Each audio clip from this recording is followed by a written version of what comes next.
Sir ഈ വർഷത്തെ തീർത്ഥാടനം വളരെയേറെ ദുരിതപൂർണമായിരുന്നുവെന്നും അങ്ങേക്ക് തന്നെ നവകേരള സദസ്സിൽ നിന്ന് വന്ന് നേരിട്ട് ഈ കാര്യങ്ങൾ ശ്രദ്ധിക്കേണ്ടി വരുന്നു എന്നുള്ള ശ്രദ്ധയുണ്ട്.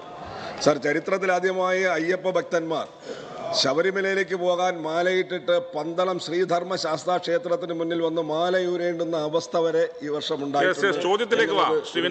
അംഗീകരിക്കുന്നു. സാർ, എൻ്റെ ചോദ്യം, സാർ, അനാവശ്യമായ നിയന്ത്രണങ്ങൾ പോലീസ് അവിടെ ഏർപ്പെടുത്തി. മകരവിളക്ക് ദിവസവും തലേ ദിവസവും വെർച്വൽ ക്യൂ 40,000-ആയി പരിമിതപ്പെടുത്തി. അതിന്റെ തൊട്ടടുത്ത ദിവസം അത് 70,000-വും 80,000-വുമായി മാറി. അപ്പോൾ 80,000 പേർ വന്നാൽ പോലും അവിടെ സുഗമമായി തീർത്ഥാടനം നടത്താം എന്നിരിക്കെ ഈ പോലീസ് ഉണ്ടാക്കിയ അനാവശ്യമായ നിയന്ത്രണങ്ങളല്ലേ ഈ ഭക്തജനങ്ങൾക്ക് ഇത്രയും ബുദ്ധിമുട്ടുകൾ ഉണ്ടാക്കിയത് എന്നുള്ളതാണ് എൻ്റെ ചോദ്യം. സർ, അങ്ങ് ആദ്യത്തെ ഭാഗമാണ് ചോദ്യത്തിൻ്റെ. ഈ യഥാർത്ഥ ഭക്തന്മാരാരും മാല ഊരിയിട്ടോ തേങ്ങ ഉടച്ചോ പോയിട്ടില്ല. കപട ഭക്തന്മാർ മാത്രമാണ് ചെയ്തിട്ടുള്ളൂ. അത്രേ ഉള്ളൂ. അതായത് സന്നിധാനത്ത് വന്നിട്ട് അവിടെ അങ്ങ് പറഞ്ഞ് ശരിയാണ്, 80,000 ഭക്തർ വരെയാണെങ്കിൽ ഒരു പ്രശ്നമില്ലാതെ പരിഹരിക്കാം. അവിടെ 1,25,000 വരെ ഒരു ദിവസം വരികയാണ്. 18-ാം പടി കയറാൻ എങ്ങനെ ശ്രമിച്ചാലും 80,000 പേർക്കാണ് കഴിയുക.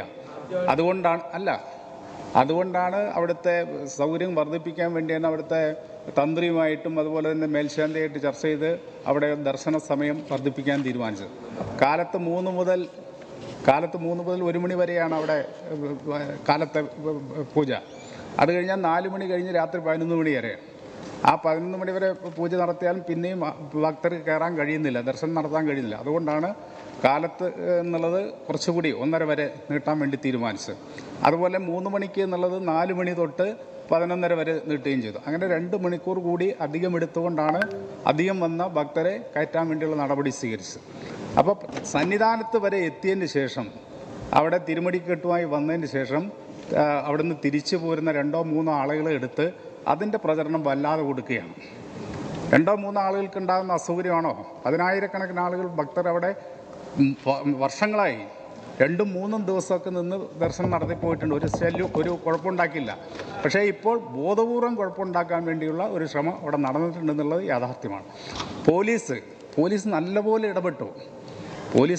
ഇടപെട്ടതുകൊണ്ടാണ് വെർച്വൽ ക്യൂ ആദ്യം 90,000 പേരെയാണ് നമ്മൾ നിശ്ചയിച്ചിരുന്നത്.